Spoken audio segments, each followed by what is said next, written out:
বৈষ্ণব দেবীর দর্শন করব বলে লাঠি হাতে বেরিয়ে পড়েছি সারা রাত জেগে হেঁটে তার দর্শন করব বলে। রাত পেরিয়ে দিন হয়ে গেছে, প্রায় 24 ঘন্টার কাছাকাছি হবে মায়ের দর্শন করে হোটেলে ফিরেছি। হেঁটে যেতে যেতে দেখছিলাম কত মানুষ কত কষ্ট করে তার দর্শন করতে যাচ্ছেন। আমাদের তো হাত পা সবই সুস্থ আছে, কিন্তু অনেক মানুষ আছেন যারা শারীরিক দিক দিয়ে অক্ষম, তারাও মায়ের দর্শন করতে যাচ্ছেন। যেটা দেখে মনে বল পাচ্ছিলাম যে না, আমাকেও পারতে হবে, হেঁটে যেতেই হবে। অনেক দিনের আশা, অনেক দিনের স্বপ্ন ছিল যে মায়ের দর্শন করতে যাব, আর শেষ পর্যন্ত যে যেতে পেরেছি এটাই অনেক। আমাদের এই যাত্রাটা সত্যি খুব সুন্দর ছিল, মায়ের দর্শনও খুব সুন্দর করেছি। তোমরাও এসো আর মায়ের দর্শন করে নিজেকে ধন্য বানিয়ে নাও। তবে যেতে গিয়ে প্রচুর কষ্টও হয়েছে। মায়ের মন্দিরে যেতে হলে কিভাবে রেজিস্ট্রেশন করাতে হবে আর কেনই বা করাতে হবে, সব ডিটেলস এই ভিডিওর মধ্যে থাকবে। তাহলে চলো আমার সঙ্গে থাকো আর ভিডিওটা শেষ পর্যন্ত দেখতে থাকো। নমস্কার, কেমন আছো সবাই? আমার চ্যানেলে আরও একটা নতুন ব্লগে তোমাদের সকলকে স্বাগত জানাই। আগের ব্লগে তোমাদের সাথে শেয়ার করেছি বর্ধমান থেকে দিল্লি হয়ে দুদিন ট্রেন জার্নি করে কাটরাতে এসে পৌঁছেছি সকাল 10টা নাগাদ মাতা বৈষ্ণব দেবীর দর্শন করব বলে। তাই হোটেলের ব্যালকনি থেকে অপরূপ দৃশ্যর সাথে আমাদের ভ্রমণের আরও একটা নতুন ব্লগ শুরু করছি। হোটেলে এসে একটু ফ্রেশ হয়ে ভেবেছিলাম যে একটু ঘুমিয়ে নেব, কিন্তু কেউ ঘুমাতে পারিনি। রুমে এসে কিছু টুকটাক খাওয়া দাওয়া করে এক এক করে সকলে স্নান করে নিয়ে ট্রেনের জামা কাপড় কাচাকাচি করে রেডি হতে হতেই বেশ অনেকটা বেজে গেছিল। তারপর এই যে আমাদের লাঞ্চ দিয়ে দিয়েছিল। এখানে তো একদম সম্পূর্ণ নিরামিষ খাবার পাওয়া যায়, তাই তারই মধ্যে ছিল ভাত, ডাল, একটা মিক্স সবজি, স্যালাড, পাঁপড় ভাজা, পনিরের তরকারি আর টক দই। দুদিন ট্রেন জার্নি করে আর হোটেলের খাবার খেয়ে এই খাবারগুলো নিরামিষ হলেও একদম যেন অমৃত লাগছিল, তাই সবাই খুব তৃপ্তি করে খাওয়া দাওয়া করছিল। Good afternoon friends, welcome back to my channel. আগের ব্লগে তোমরা দেখেছো যে আমরা কাটরা এসে পৌঁছেছি। এবার সবাই রেস্ট নিয়ে খাওয়া দাওয়া করে, দুপুরে খাওয়া দাওয়া করে এখন বেরিয়ে যাচ্ছি মায়ের দর্শন করার জন্য। বেরিয়ে পড়ছি, অর্ধেক রাস্তা আমাদের হাঁটা আছে, তো ওই জন্য এখনই বেরিয়ে যাচ্ছি। দেখা যাক, মাদেরকে অন্তত ডলি বা ঘোরার ব্যবস্থা করতে হবে, কারণ 3জন সিনিয়র সিটিজেন আছে, ওনারা যেতে পারবেন না হেঁটে, বাদ বাকি আমরা সবাই হেঁটেই যাব। চলো সঙ্গে থাকো, বৈষ্ণব দেবীর মায়ের দর্শনে যাচ্ছি। অনেক দিনের ইচ্ছা ছিল, আজকে সেই ইচ্ছা পূরণ হতে চলেছে, ভালো লাগছে। আর এই পেছনের ভিউটা দেখো কত সুন্দর। ওই যে দেখছো নীল কালারের সেট দেওয়া আছে, ওই ধরে ধরে আমরা ওপরে উঠবো, পুরো একদম ওপর পর্যন্ত যাব। 7-14 কিলোমিটারের রাস্তা। চলো তাহলে সঙ্গে থাকো। জয় মাতাজি। হোটেল ঈশান, এই হোটেলেই আমরা রয়েছি। এই যে পেছনে দেখো পাহাড়, এই যে সবাই বেরিয়ে পড়েছে। বেরিয়ে পড়লাম, জানি না কতটা কি হাঁটতে পারবো। কি হাঁটতে পারবি তো? হ্যাঁ হ্যাঁ, চলে যাবো, চলে যাবো, সবই মায়ের ইচ্ছা। হ্যাঁ, ঠাকুরের নাম করতে করতে, মায়ের নাম করতে করতে নিশ্চয়ই পৌঁছে যাবে। এত দূর যখন আসতে পেরেছি পৌঁছে যাবো। চলো তোমাদের সব থেকে একটা মজার জিনিস দেখাই। এই দেখো, আমার মাকে এই ফার্স্ট টাইম আমি চুড়িদার পরাতে পেরেছি। কেন বুঝতে পারছি না, আমার ঘোড়ায় তুলবো না কি তুলবো। ঘোড়ায় গেলে তো শাড়ি পরে যেতে পারবে না, তাই চুড়িদার পরে। দেখো তো তোমরা একটু দেখে বলো, কি খুব বাজে লাগছে?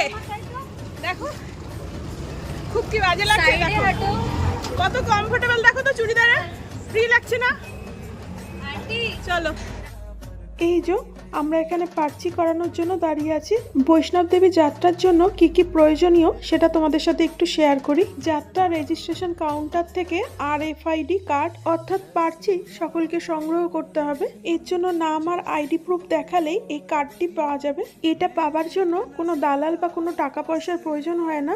লাইনে দাঁড়িয়ে শুধুমাত্র নিজের ID প্রুফ দেখালেই ওনারা সঙ্গে সঙ্গে ফটো তুলে এই RFID কার্ড গলায় ঝোলানোর জন্য দিয়ে দেবেন, যেটা নিয়ে গেলে তবেই মায়ের মন্দিরে যাওয়ার জন্য এন্ট্রি পাওয়া যাবে। এটা ছাড়া কিন্তু এন্ট্রি কোনোভাবেই করা যাবে না। যাত্রা শেষ হয়ে গেলে আবার ওটা ফেরত দিয়ে দিতে হবে। আমাদের পার্চি বানানো হয়ে গেছে। এই যে পার্চি, ভবনের দুয়ারের সামনে যাব, সেখান থেকে হাঁটা লাগাবো। বেশিক্ষণ সময় লাগলো না, এই 10-15 মিনিটের মধ্যেই কমপ্লিট হয়ে গেছে। কি কেমন লাগছে বলো? যাত্রা ভালো লাগছে? দেখো মাঝে মাঝে একটু ঘুরতে হয়, ভালো লাগে। তাই তো আমরা সব গাড়ি অনেক দিন আগে থেকেই গল্প শুনেছিলাম বৈষ্ণব দেবীর মন্দিরে যাওয়া খুবই কঠিন, ভাগ্যে থাকতে হয়। মায়ের মন্দিরে যেতে গেলে সহজে যাওয়া হয় না, মায়ের ডাক আসলেই তবেই নাকি মায়ের কাছে যাওয়া যায়। যাই হোক, যে কোনোভাবেই হোক, মা টেনেছেন বলেই আজকে মায়ের কাছে শেষ পর্যন্ত যেতে পারছি। ভবনের দরজা থেকে আমরা আমাদের যাত্রা শুরু করব। এই যে লাঠি নিয়ে নিয়েছি আসার জন্য, ঘর দিয়ে যাবো। আশা করি নিশ্চয়ই পারবো, এতটা যখন আসতে পেরেছি মায়ের দরবার পর্যন্ত নিশ্চয়ই যেতে পারবো। চলো সঙ্গে থাকো, তোমরাও দর্শন করো আমাদের সাথে। এই সময় না দারুণ একটা ফিলিংস কাজ করছিল, সাথে এক্সাইটমেন্টও হচ্ছিল মনের মধ্যে। শুধু মনে হচ্ছিল সবাই পারবো তো, বিশেষ করে আমি নিজে।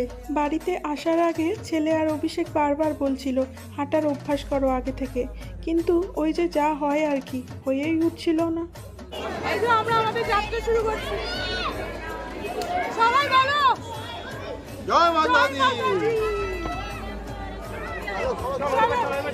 আর আমি না বারবার জয় মাতা দি না বলে জয় মাতা জি বলে ফেলছিলাম। আসলে কথাটি জয় মাতা জি হবে না, জয় মাতা দি বলে সবাই। অভিষেক ট্রেনের মধ্যে একবার বলেও দিয়েছিল, তবুও বারবারই ভুল করে মুখ দিয়ে জয় মাতা জি বেরিয়ে যাচ্ছিল। আমাদের পার্সি করা হয়ে গেছে। আমরা মায়ের মন্দিরে একদম দরজা ঢুকেছি, দরজা ঢুকে এখান থেকে আমাদের জার্নি শুরু হবে। এই এখন কটা বাজে? 4:40 বাজে। এখন থেকে আমাদের যাত্রা শুরু করলাম।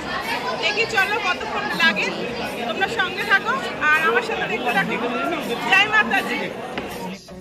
মায়ের মন্দিরে যাবার জন্য রাস্তা ছিল মোট 14 কিলোমিটার। প্রথম 7 কিলোমিটার অর্ধকুমারী পর্যন্ত, বাকি 7 কিলোমিটার মায়ের মন্দির পর্যন্ত। প্রথম কাশ্মীর ট্যুর যখন প্ল্যান হচ্ছিল, বাড়ির থেকেই তখন ঠিক করেছিলাম যে পুরো রাস্তাটাই হেঁটে উঠবো আমরা মোট 9 জন ছিলাম, তার মধ্যে 3 জন ছিলেন সিনিয়র সিটিজেন। তাই ঠিক করেছিলাম তাদেরকে ঘোড়া বা ডলি করে দেবো, আর বাকি আমরা হেঁটে উঠবো। প্রথমে হেলিকপ্টারের টিকিটের জন্য চেষ্টা করেছিলাম, কিন্তু সেই সময় কোনো অ্যাভেলেবেল ছিল না টিকিট। তারপর সন্ধান পেলাম অর্ধকুমারী মানে বাকি 7 কিলোমিটার থেকে মায়ের মন্দির পর্যন্ত ব্যাটারি গাড়ি পাওয়া যায়, যেটা আগে থেকে অনলাইনে বুক করে গেলে ভালো হবে। সেই মতো অনলাইনে টিকিট দেখতে গিয়ে 9 জনেরই টিকিট পেয়ে গেলাম। তাই সবাই ঠিক করলাম প্রথমে অর্ধেক রাস্তা মানে 7 কিলোমিটার পর্যন্ত 3 জন বয়স্কদের ঘোড়া বা পালকি করে দেবো, আর বাকিরা পায়ে হেঁটে প্রথম 7 কিলোমিটার চলে যাব। তাই 2 মায়েদের জন্য ডলি ঠিক করা হলো, যেহেতু মায়েরা ঘোড়াতে উঠতে পারবে না, আর বাবা বলল হেঁটেই আমাদের সাথে প্রথম 7 কিলোমিটার চলে যাবে। এখানে ঘোড়া, পালকি, প্যারাম্বুলেটর সবকিছুতে চাপার জন্য রেটগুলো দেওয়া আছে ঠিকই, কিন্তু সেই রেট চার্ট অনুযায়ী একদমই নেওয়া হচ্ছিল না। যেমন বলি, পালকির এখানে রেট দেওয়া ছিল 1750, কিন্তু আমরা যখন ঠিক করতে গেলাম তখন ওনারা রেট চাইছেন 2500 টাকা। তবে যেহেতু ঘোড়াতে কেউ চাপিনি, তাই ঘোড়ার রেটটা ঠিকঠাক বলতে পারবো না। যাই হোক, শেষ পর্যন্ত অনেক দরদাম করে 2500 জায়গায় 2300 টাকায় ওনারা রাজি হয়েছিলেন।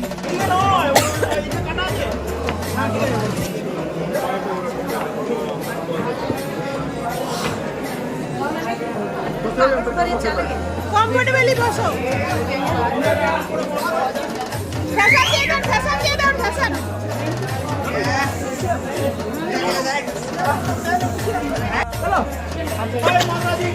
জয় মাতাজি, জয় মাতাজি। চলো, মাকে পালকি করে দেওয়া হলো, মা পালকিতে চলে গেল। এবার বাদ বাকি আমরা হেঁটে যাবো।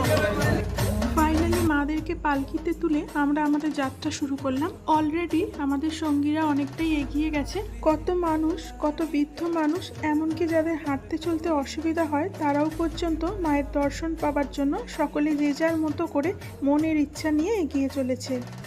জয় মাতাজি। তবে কি বলতো, এতটা রাস্তা হাঁটার অভ্যাস তো সেভাবে ছিল না, তার উপরে পাহাড়ি রাস্তা, এত ঢাল, মানে খুব কষ্ট হচ্ছিল প্রথম 7 কিলোমিটার যেতেই। আমাদের জন্য এই পাহাড়ি রাস্তার ক্ষেত্রে প্রথম 7 কিলোমিটারও কম ছিল না হাঁটার জন্য। যাই হোক, মায়ের দর্শন করার জন্য মায়ের নাম নিয়ে মনের জোরে হাঁটতে শুরু করলাম। তবে যেহেতু এই পথ দিয়ে ঘোড়া পালকি যাওয়া আসা করছিল, তাই রাস্তাটা খুব ভিড় মনে হচ্ছিল। কখনো কখনো ঘোড়াদের যাওয়ার জন্য হাঁটতেও খুব অসুবিধা হচ্ছিল। তুই নিসনি লাগে?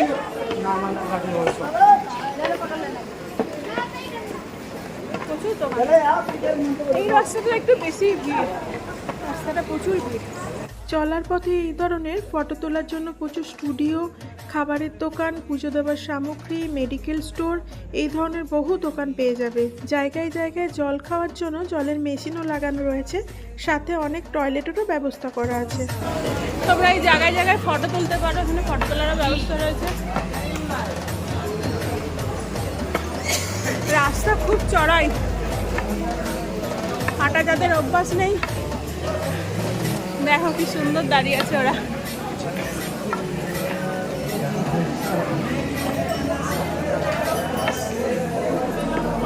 চড়াই রাস্তা, খুব চড়াই রাস্তা, মনে হচ্ছে হারিয়ে গেলাম। সবাই মনে হয় 1.5 কিলোমিটার হবে হেসেছি। তবে প্রথম থেকে শেষ পর্যন্ত মানে মায়ের মন্দির থেকে ফেরা অবধি পথে আমি, বাবা আর ছেলে আমরা 3 জনাই একসাথে ছিলাম সব সময়। বাকিরা তাদের হাঁটার স্পিড অনুযায়ী অনেকটাই এগিয়ে গেছিল।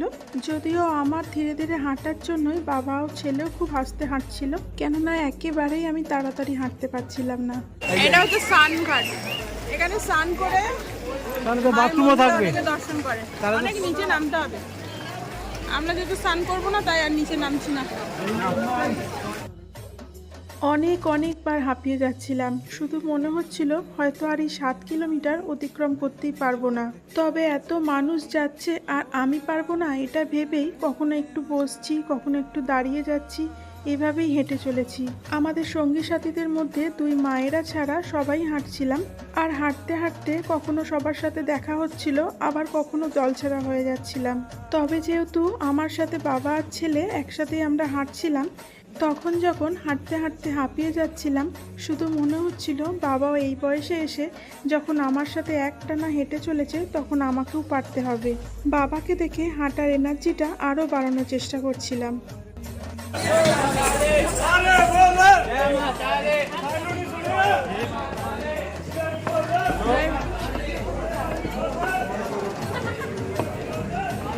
এটা কি? রাধাকৃষ্ণ মাতাজির মন্দির। হাঁপিয়ে গেছি, ওই জন্য একটু ব্রেক নেওয়ার জন্য আমরা খাবো আর বাবা খাবে চা। আমাদের দল ছাড়া হয়ে গেছি আমরা। আমার সঙ্গী সাথীরা সব নিজের মতো যে যার মতো সামনে এগিয়ে গেছে, আমরা 3 জন পেছনে পড়ে গেছি। আমি, ছেলে আর বাবা 3 জনা পেছনে পড়ে গেছি, আর 3 জনা একসাথেই আছি, আর বাকিরা সামনে এগিয়ে গেছে।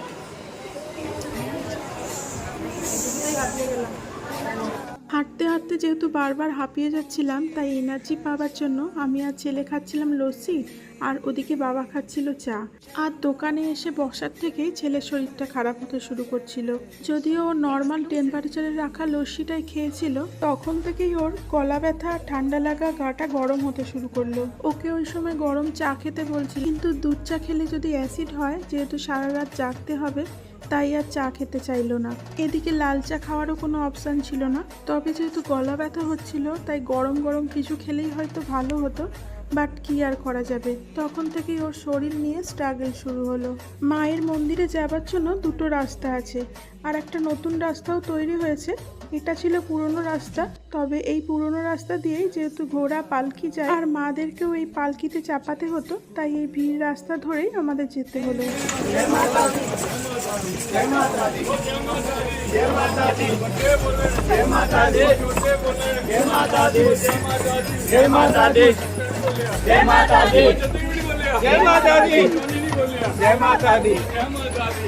दी, जय माता दी, जय माता दी, जय माता दी। চরণ পাদুকা মন্দির। এটা ছিল মায়ের প্রথম মন্দির, যার নাম ছিল চরণ পাদুকা মন্দির। সম্ভবত এই মন্দিরেই মা প্রথম তার পা রেখেছিলেন। তবে এর ইতিহাসটা আমার ঠিকঠাক জানা ছিল না, তাই এই মন্দির সম্বন্ধে তোমাদের সাথে কিছু শেয়ার করতে পারলাম না। কিন্তু আমরা এই মন্দিরে প্রবেশ করতে পারিনি, কারণ রাত 9:30টার সময় আমাদের ব্যাটারি গাড়ি বুক করা ছিল, আর তখন আমাদের 3.5 থেকে 4 কিলোমিটার যাওয়া তখনও বাকি ছিল। এদিকে আমাদের সঙ্গী সাথীরাও অনেকটাই এগিয়ে গেছে সামনের দিকে, তাই ব্যাটারি গাড়ি যাতে কোনোভাবে মিস না হয়ে যায় তাই ওরাও আর মন্দিরে ঢুকতে চাইলো না। বন্ধুরা হাঁপিয়ে গেছি, যাদের হাঁটার একদমই অভ্যাস নেই বুঝতেই পারছো। ওরে বাপরে বাপ, হাঁটা খুব মুশকিল। যাই হোক, একটু রেস্ট নিচ্ছি, 10 মিনিট পর পর আবার যাচ্ছি। এখনো প্রায় 4 কিলোমিটার আমাদের যেতে হবে। চলো সঙ্গে থাকো আমাদের। তবে বলে রাখি, প্রথমে যেখান থেকে পালকি পা ঘোড়া বুক করা যাচ্ছে সেখান থেকে প্রথমে সেগুলো বুক না করলে পরে কিন্তু আর মাঝ রাস্তায় অর্ধকুমারীর আগে পর্যন্ত, মানে 7 কিলোমিটারের আগে পর্যন্ত কোথাও ঘোড়া বা পালকি বুক করা যাবে না, সে হাঁটতে যতই কষ্ট হোক না কেন। হাঁটতে হাঁটতে অনেকেই হয়তো ভাবতে পারে যে কিছুটা পথ হাঁটি, তারপর না হয় মাঝপথে কোনো জায়গায় পালকি বা ঘোড়া বুক করে নেব। সেক্ষেত্রে যেহেতু কোনো উপায় নেই, তাই এমনটা ভাবলে কিন্তু যে কোনো কাউকে বিপদে পড়তে হবে। তাই বুক করতে হলে হয় যাত্রা শুরুর প্রথমেই বুক করতে হবে, না হয় অর্ধকুমারী পৌঁছে তারপর ওখান থেকে বুক করা যাবে। जय माता दी, जय माता दी, जय माता दी, जय माता दी, সবাই বলো जय माता दी। ऊंचा है भवन, ऊंचा मंदिर, ऊंची है शान मैया तेरी, चरणों में झुके तेरे। কি বলতো, এখানে এমন একটা জিনিস দেখলাম যেটা দেখে খুবই ভালো লাগলো, যে সেখানে এই সময় সারা দেশ তথা রাজ্য সর্বত্রই তিলোত্তমার জন্য আমরা জাস্টিস চাইছি, এবং সেই সঙ্গে রাতের বেলায় আমাদের মেয়েদের নিরাপত্তা চাইছি। সেখানে এই এক এমন জায়গা দেখলাম যেখানে কিবা দিন কিবা রাত সর্বক্ষণই নারী পুরুষ নির্বিশেষে সকলেই মায়ের দর্শন করতে যাচ্ছেন, যেখানে রাতের বেলাও মেয়েরা কোনোরূপ ভয় ছাড়াই হেঁটে চলেছে একদম নিরাপদে। বাদবাকি রাস্তা যেতে যেতে আমাদের সঙ্গী সাথীদের হাঁটতে হাঁটতে পেয়ে গেছি। ওই দেখো বাবা, জয়তী, ওই পেছনে আসছে অভিষেক। অর্ধেক সাথীদের পেয়েছি, অর্ধেক সাথীদের এখনো পাইনি, তারা এগিয়ে গেছে আরো। হাঁটতে হাঁটতে যে যার মতো যাচ্ছি, তো আগে পরে হাঁটতে যাচ্ছি, বসে পড়ছি। অনেকটা রাস্তা তো, গন্তব্যস্থল একটাই, মাতা দি।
আমাদের সব সঙ্গী সাথীদের পেয়ে গেছি খুঁজে।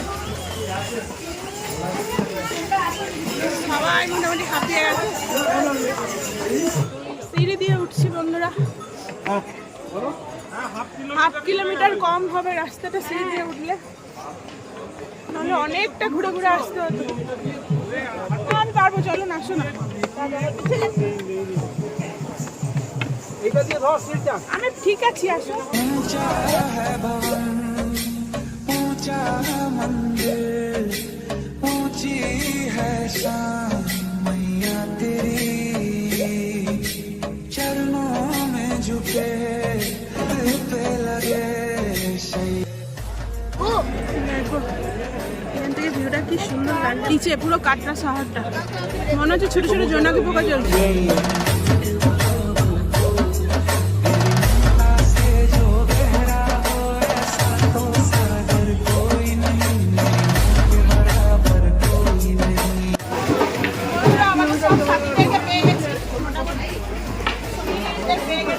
আবার হারিয়ে যাবো। আবার হারিয়ে যাবো, মোটামুটি একটু করে যাচ্ছি, আবার রেস্ট করছি, আবার হাঁটা দিচ্ছি, মোটামুটি সবাই পেয়ে গেছে। সবটাই সমান। চলো আবার যেতে যেতে আবার কথা হবে।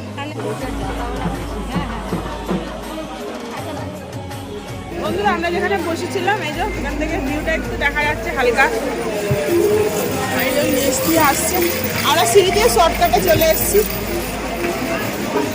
থেকে কাটরা শহরটা দারুণ লাগছে না, মনে হচ্ছে ছোট ছোট জোনাকি পোকা চলছে, অনেক ওপরে চলে এসেছি আমরা।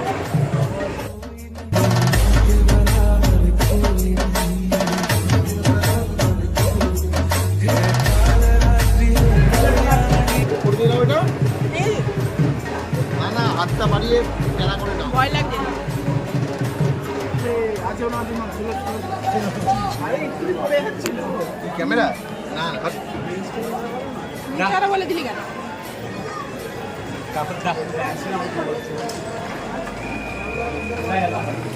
বন্ধুরা, আমরা অর্ধকুমারী পর্যন্ত পৌঁছে গেছি।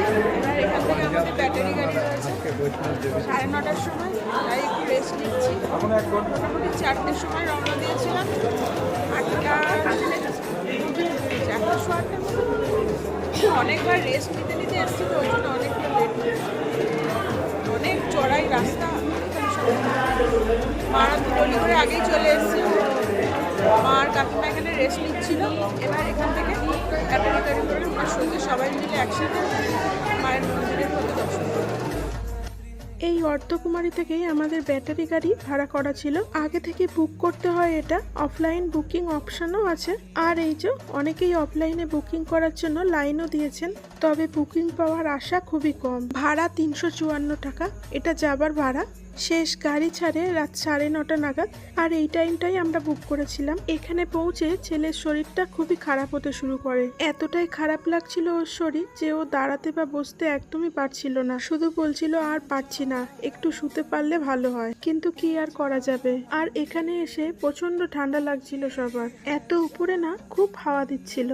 আমরা ব্যাটারি গাড়িতে চেপে পড়েছি, এই গাড়ি করেই আমরা মায়ের মন্দিরের কাছাকাছি পর্যন্ত পৌঁছাবো। তবে এই গাড়ি যেখানে নামাবে সেখান থেকে প্রায় আরো 1 কিলোমিটার দূরে মাতা রানীর ভবন, মানে আসল মন্দির, ওইটুকু কিন্তু সবাইকে হাঁটতেই হবে। তারপর ব্যাটারি গাড়ি থেকে নেমে ফোন, ছেলেদের মানি ব্যাগ, বেল্ট, জুতো সবকিছু লকারে জমা করে সকলকে এক এক করে চেকিং করে তারপর লাইন দিয়ে প্রায় 1 কিলোমিটার হেঁটে মায়ের মন্দিরে প্রবেশ করতে হবে। আমরা ভবনের সামনে চলে এসেছি, কিন্তু এবার আমাদেরকে মোবাইল জমা করে দিতে হবে, সব ব্যাগপত্র জমা করে দিতে হবে, তাই ভিডিওটা করার কন্টিনিউ করতে পারছি না। একদম মায়ের মন্দির থেকে বেরিয়ে দিয়ে আবার তোমাদের সাথে কথা হচ্ছে। প্রচন্ড ভিড় এখানে, पूछताछ के बाद आकर के संपर्क करें। এখনো অতটা जय যেতে माता হবে दी। আমাদের। ওই দেখো মন্দিরের ওই পর্যন্ত যেতে হবে, ব্যাটারি গাড়ি এই পর্যন্ত গেছে, এরপর আর যাবে না, প্রচন্ড ভিড়। এই পর্যন্ত তোমাদেরকে মায়ের মন্দিরের মুখের কাছে এসে দেখাতে পাচ্ছি, এরপর আর দেখাতে পারবো না, কারণ আমাদের সব কিছু জমা করে দিতে হবে। এই যে এখনো অতটা হেঁটে আমাদের নিচে নামতে হবে, সবাই যাচ্ছি। जो कि जगाधरी के रहने वाले हैं, आवाज को सुनते हो तो अपने बाकी ग्रुप के साथ पूछताछ के बाद आकर के संपर्क करें। जय माता दी। বৈষ্ণব দেবী মাতার দর্শন করে খুব ভালোভাবে পুজো দেওয়া আমাদের কমপ্লিট হয়ে গেছে। এই যে অনেক কষ্ট করে এই জায়গাটা খালি পেয়েছিলাম, যা লাইন পড়েছিল তাতে করে পুজো দিয়ে সবকিছু দেখে সেখান থেকে বেরোতে বেরোতেই বেশ অনেকটা রাত হয়ে গেছিল, তাই বাকি রাতটুকু এখানে বসে কাটিয়ে দিয়েছিলাম। এখানে রুম ভাড়াও পাওয়া যায়, কিন্তু সেই দিন ওই সময় কোনো রুমই খালি ছিল না। ওই দেখো বাবাও ওখানে শুয়ে রয়েছে। আসলে কেউ আর পারছিলাম না, সবাই প্রচন্ড ক্লান্ত হয়ে গেছিলাম। এদিকে ছেলের শরীরটা আরো খারাপ হতে শুরু করে, ও আর বসে থাকতে পারছিল না, তাই এখানেই শুয়ে পড়েছিল। ওই সময় না আমরা খুব বিপদে পড়েছিলাম ওকে নিয়ে, প্রচন্ড কাঁপছিল ও ওই সময়, তাই সবাই খুব ভয়ও পাচ্ছিলাম। ভাগ্যিস কিছু শীতের পোশাক আর এমার্জেন্সি মেডিসিন ক্যারি করছিলাম, তাই ওকে দিতে পেরেছিলাম সাময়িক কিছুটা রিলিফ পাওয়ার জন্য। আমারও প্রচন্ড ঠান্ডা লেগে গেছিল, অনেকটা উঁচু তো, তাই এখানে প্রচন্ড হাওয়াও দিচ্ছিল। এত হাওয়াতে ঠোঁটটাও খুব ড্রাই হয়ে যাচ্ছিল। এই সময় ক্যামেরাটা অন করে যে তোমাদের সাথে কথা বলবো সেই ক্ষমতাটুকুও ছিল না। আগের দিন রাতের বেলা এসেছিলাম বলে রাতে মায়ের মন্দির তোমাদের দর্শন করিয়েছিলাম, আর এদিকে সকালবেলার মায়ের মন্দিরের ভিউটা দেখো কি সুন্দর দেখতে লাগছে। যদিও আমরা ঠিক করেই এসেছিলাম যে রাতটা ওখানেই বসে কোথাও কাটিয়ে দেব, তাই বসা বা শোবার জন্য জিনিসপত্র নিয়ে গেছিলাম। আসলে সকাল 7টার সময় ভৈরবনাথের মন্দিরের দর্শনে যাওয়ার জন্য রোপওয়ের টিকিট কাটা ছিল। তারপর ওখান থেকে ফিরে মায়ের মন্দির থেকে আবার সকাল 9টায় ব্যাটারি গাড়ির টিকিট কাটা ছিল। কিন্তু ওই যে বললাম ছেলের শরীরটা খুব খারাপ হয়ে গেছিল, তাই ওর পক্ষে আর রোপওয়ের জন্য লাইনে দাঁড়িয়ে ভৈরবনাথের মন্দিরে যাওয়ার ক্ষমতা ছিল না, আর সেই কারণে ভৈরবনাথের মন্দিরে আমাদেরও যাওয়া হলো না। দিনের বেলায় এত উপর থেকে দেখো কাটরা শহরটাও কি সুন্দর দেখতে লাগছে। আমরা মায়ের দর্শন করে রিটার্ন করছি। মায়ের দর্শন রিটার্ন করছি, সকাল হয়ে গেছে। ব্যাটারি গাড়ির জন্য ওয়েট করছিলাম। ব্যাটারি গাড়ি থেকে নেমে মাদেরকে পালকি করে দিয়েছি, আর আমরা এই যে হাঁটা পথে আবার ফেরত যাচ্ছি। 271টা সিঁড়ি ক্রস করে নামছি। এখন ভৈরবনাথের মন্দিরের আমাদের রোপওয়ে টিকিট কাটা ছিল, কিন্তু যাওয়া হলো না।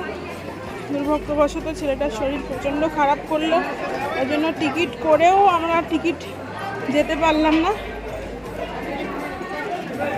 ব্যাটারি গাড়িতে ফেরত চলে এলাম। তাহলে সঙ্গে থাকো। ও তোমাদের সাথে বলাই হয়নি গুড মর্নিং। তো সকাল হয়ে গেছে। কালকে তোমরা দেখেছো, কালকে আমরা যাত্রা শুরু করেছিলাম 4টে নাগাদ। এখন সকাল 9টা নাগাদ বাজে। ব্যাক করছি। অর্ধেকটা রাস্তা ব্যাটারি গাড়িতে এসছি, এবার অর্ধেকটা রাস্তায় হেঁটে যাবো। হ্যাঁ, সঙ্গে থাকো, বাকিটাও তোমাদের সাথে শেয়ার করছি। বৈষ্ণব দেবীর মন্দিরের ওখানে ছেলেকে ওষুধ দেওয়ার পর সকালবেলায় ও অনেকটাই সুস্থ আছে, তাই আমাদের সাথে হেঁটেই নামছে। ওকে ঘোড়াতে চাপার কথা বলেছিলাম, কিন্তু যেহেতু ও অনেকটাই সুস্থ আছে তাই আর ঘোড়াতে চাপতে চাইলো না। কালকে দিনের বেলায় বিকাল এসেছিলাম, আর আজকে দিনের বেলায় আসলাম। মানে দিনের বেলায় ফেরত যাচ্ছি। খুব কষ্ট হয়েছে বন্ধুরা, একদম টায়ার্ড হয়ে গেছি। হাত পা এত ব্যথা, বলার কথা নয়। তাও অর্ধেকটা করে হেঁটেছি আমরা। চলো, পরে আবার আসছি। এদিকে বারবার দিনের আলোতে পুরো কাটরা শহরটাকে ওপর থেকে দেখতে এত ভালো লাগছিল না যে কি বলবো। আর মনে হচ্ছিল কত ওপরে আছি আর কত নিচে নামতে হবে এখনো। ওই দেখো দূরে ওপরের ওই মন্দিরটাই হলো অর্ধকুমারীর মন্দির, ওখান থেকেই আমরা হেঁটে নামছি। কাল ব্যাটারি গাড়ি মিস হয়ে যাওয়ার ভয়ে ওই মন্দিরে আমরা যেতে পারিনি, আর সকালেও কারুর অবস্থা ঠিক নেই। সারা রাত সবাই জেগে আছি, তাই আর নামার সময়ও যাওয়া সম্ভব হলো না। তবে সবচেয়ে বড় পাওনা হলো এই যে বৈষ্ণব দেবীর দর্শন সবাই যে খুব ভালোভাবে করতে পেরেছি, এটাই অনেক, যেটা আমার কাছে সারা জীবনের স্মৃতি হয়ে রয়ে যাবে। আমার সঙ্গী সাথীরা সব কে কি করছে একটু দেখি, ওদের রুমে একটু দেখি কে কি করছে। কি গো, সব কে কি করছো? পায়ের অবস্থা কেমন সবার? আমার পায়ের অবস্থা তো বলোই না, বাজে অবস্থা। সবার একই অবস্থা, পায়ের এইখান থেকে জাং থেকে শুরু করে তারপরে ঘোড়ার পিঠে চড়ে বসে আমার ওটা তো আরো ব্যথা হয়ে গেছে না? ব্যথা হয়ে গেছে। এই বড় ঘোড়া আমার পায়ের অপারেশন। আমাকে বলছিল তুমি ঘোড়ায় চাপলে, ডাকলাম ভয় পাচ্ছিলাম, আমি বাবা আমি পারবো না ভয় চাপতে। পাচ্ছিলাম। ঘোড়াটা তো ছিল এই বড় সড়ো চওড়া, এবার পা তো এই ফাঁকা। বললে না বাচ্চা ঘোড়ায় চাপবো? বলেছি ওর কাছে ওইটাই ঘোড়া আছে, তুমি কি করবো আমি? না না না না না, ওটা অন্য লোক বলেছিল। কাকিমাদের তো পা ব্যথা হওয়ার কথা না, কাকিমাদের ডলি করে এসছে। কালকে থাইতে কতটা হেঁটেছিল না, তোরা শুধু বলছিস হ্যাঁ তোমরা হেঁটেছো, কিন্তু 2-2.5 কিলোমিটার হেঁটেছে। সোনার কি অবস্থা? আর পা ব্যথা? বলে কি ঠাকুরের জন্য গেছো নিয়ে, কত কষ্ট করে গেছি, কতটুকু সময় তোমার আমার ছেলে বলছে মা ঠাকুরের নাম করে এত কষ্ট করে পারা যায় না। বলছি কতটুকু সময় আমাকে বলছে আমি আর জিন্দগিতে কাশ্মীর আসবো না, আমি শুরু করেছি আমাকে বলি। ও বলছে তো, বলে কি তোমরা জোর করে নিয়ে গেলে দাদার আর আমার ইন্টারেস্টই নষ্ট করে দিতে। আমি বললাম অন্য কিছু না, পাহাড় তো দেখি এত কালকে আমাকে বলছে লাস্টে না আমার বাকি ঘোড়াটা আমার মাটি করে দাও তুমি। প্রথম দিন থেকে এসছি। এই যে এখন সুমন গেল, যে আমি সুমনকে বললাম কাছে অভিষেকটাকে জিজ্ঞাসা ও তো গেল অ্যাজিথ্রোমাইসিন আনতে গেছিল মনে হয়। না হলে তো এরা উঠতে পারবে না, আমরা উঠতে পারবে না। আমাদের তো কি কাঁপছিল কালকে, আমার তো ভয় লেগে গেছিল। আর মুখ চোখগুলো একদম হ্যাঁ ওরে বাপরে কাঁপছিল, আমি তো ভয়ে আমার হয়ে গেছে একদম। আর আমি যে কালকে সোয়েটার নিয়ে গেছি, আমার এত শীত করছে, আমার তো শীত কাটছে না। জ্যাকেটটা নিয়ে গেছি, আমার জ্যাকেটটা খুব বড়, হুডিগুলো তো মোটা হয়, আর সোয়েটারে তো কাজ হয় না। আমি তো বুঝতে পারিনি এতটা ঠান্ডা হয়ে যাবে ওখানে। আমি মঞ্জিটা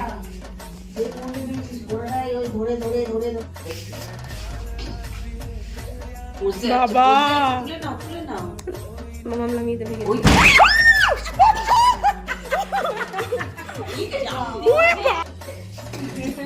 তোর ওইটা থেকে আরো রেগে যাবে।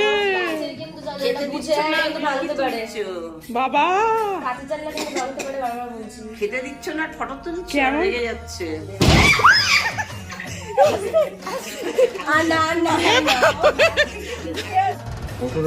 কি দারুণ লাগছে না রাতে হোটেল থেকে ভিউটা।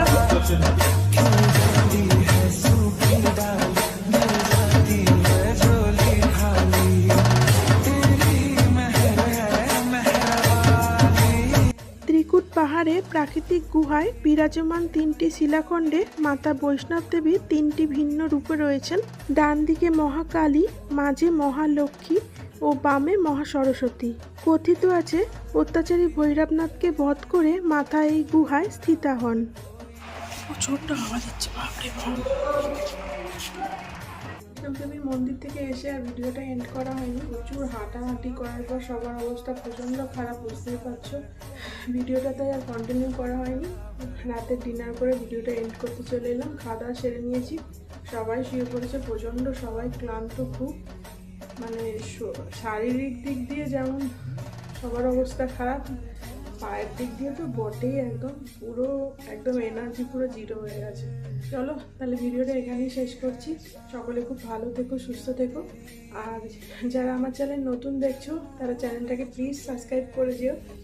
আর ভিডিওটা ছেড়ে যাওয়ার আগে ভালো লাগলে অবশ্যই একটা লাইক করে দিও। আর অবশ্যই কমেন্ট করে জানিও যে আমাদের কাশ্মীর ট্যুর তোমাদের কেমন লাগছে। আজকে সবে তো বৈষ্ণবদেবী যাত্রা দিয়ে শুরু করলাম আমার ভিডিওটা। প্রথম দিনে বৈষ্ণবদেবী যাত্রা সমাপ্ত হলো, খুব সুন্দরভাবে মায়ের দর্শন হয়ে গেছে। তো আমরা কালকে পেহেলগাঁও যাওয়ার উদ্দেশ্যে রওনা দেবো। সকাল 8টার সময় বেরিয়ে যাবো এখান থেকে। কালকে আবার একটা নতুন ভিডিও নিয়ে তোমাদের সামনে আসছি। চলো তাহলে সকলে খুব ভালো থেকো, সুস্থ থেকো, আনন্দ থেকো। চলো, গুড নাইট।